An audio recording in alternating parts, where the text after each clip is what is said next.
अतीत के चलचित्र महादेवी वर्मा। भूमिका।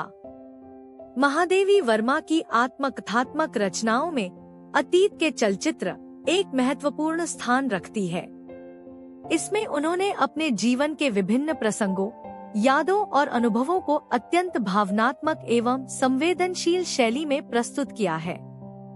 यह केवल उनकी आत्मकथा नहीं, बल्कि भारतीय समाज, नारी जीवन, पशु पक्षियों और प्रकृति के प्रति उनके गहरे प्रेम की झलक भी देती है। कहानी का सारांश। इस पुस्तक में महादेवी वर्मा ने अपने जीवन के उन क्षणों को उकेरा है जो उनके मन में अमिट रूप से अंकित रहे। उन्होंने अपने बचपन की स्मृतियों से लेकर अपने जीवन में आए कुछ अविस्मरणीय पात्रों के बारे में लिखा है।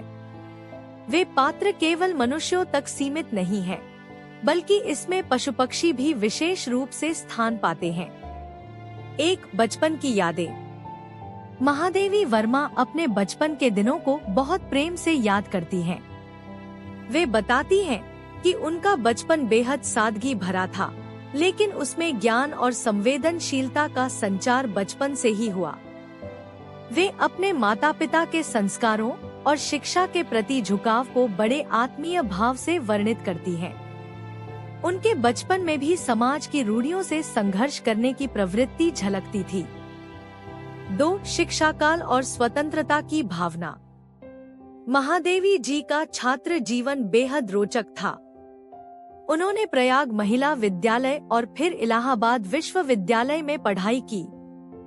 उस समय महिलाओं की शिक्षा पर बहुत अधिक ध्यान नहीं दिया जाता था, लेकिन उनके परिवार ने उन्हें उच्च शिक्षा प्राप्त करने के लिए प्रेरित किया। महादेवी वर्मा ने अपने कॉलेज के दिनों में कई घटनाओं का उल्लेख किया है जो महिलाओं के प्रति समाज के दृष्टिकोण को दर्शाती हैं। उन्होंने यह भी लिखा है कि कैसे वे समाज में व्याप्त असमानता और अन्याय के प्रति जागरूक हुईं और उन्होंने इसे अपने साहित्य का एक महत्वपूर्ण विषय बना लिया। 3. जीवन के कुछ अविस्मरणीय पात्र। महादेवी वर्मा ने इस पुस्तक में कई ऐसे पात्रों का उल्लेख किया है जिन्होंने उनके जीवन में गहरी छाप छोड़ी। ये पात्र समाज के अलग अलग वर्गों से आते हैं, लेकिन सभी के पास अपनी एक विशेष कहानी है। ताई एक वृद्धा थी जिनका जीवन संघर्षों से भरा था। वे बेहद आत्मनिर्भर और स्वाभिमानी थी। उनके भीतर करुणा थी, लेकिन वे समाज की रूढ़ियों से बंधी नहीं थी। महादेवी जी ने उनके जीवन को बहुत संवेदनशीलता से चित्रित किया है। 2. गौरा, गाय। महादेवी वर्मा का पशु पक्षियों से विशेष लगाव था। उन्होंने अपनी प्रिय गाय गौरा का उल्लेख इस पुस्तक में किया है। गौरा उनके लिए केवल एक गाय नहीं थी, बल्कि एक परिवार के सदस्य जैसी थी। वह अत्यंत सुंदर और चित्ताकर्षक थी। लेकिन एक दिन जब गौरा की मृत्यु हो गई, तो महादेवी जी के मन में एक गहरा दुख बैठ गया। 3. नीलकंठ, पक्षी।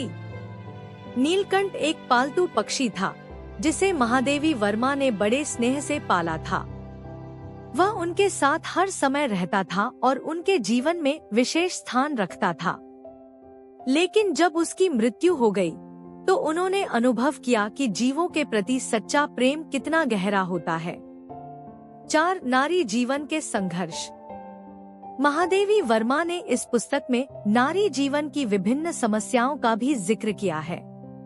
उन्होंने बताया कि कैसे समाज महिलाओं को सीमाओं में बांध कर रखता है और उनके सपनों को पूरा करने में अनेक बाधाएं आती हैं। उन्होंने अपने जीवन के अनुभवों से यह बताया कि नारी को अपने अस्तित्व और स्वतंत्रता के लिए संघर्ष करना पड़ता है। शैली और भाषा। महादेवी वर्मा की लेखनी अत्यंत संवेदनशील और काव्यात्मक है। वे सरल, सहज और प्रभावी भाषा में गहरी भावनाओं को व्यक्त करने में निपुण थी। उनकी शैली में चित्रात्मकता है, जिससे पाठक उनके अनुभवों को महसूस कर सकता है। निष्कर्ष।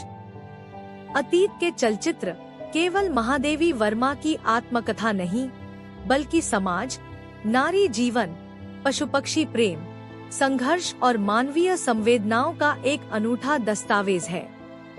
इसमें उनकी कोमल भावनाएं, गहन संवेदनाएं और सामाजिक यथार्थ का अद्भुत समन्वय है। यह पुस्तक पाठकों को न केवल उनके जीवन से परिचित कराती है, बल्कि समाज के विभिन्न पहलुओं को समझने का अवसर भी देती है।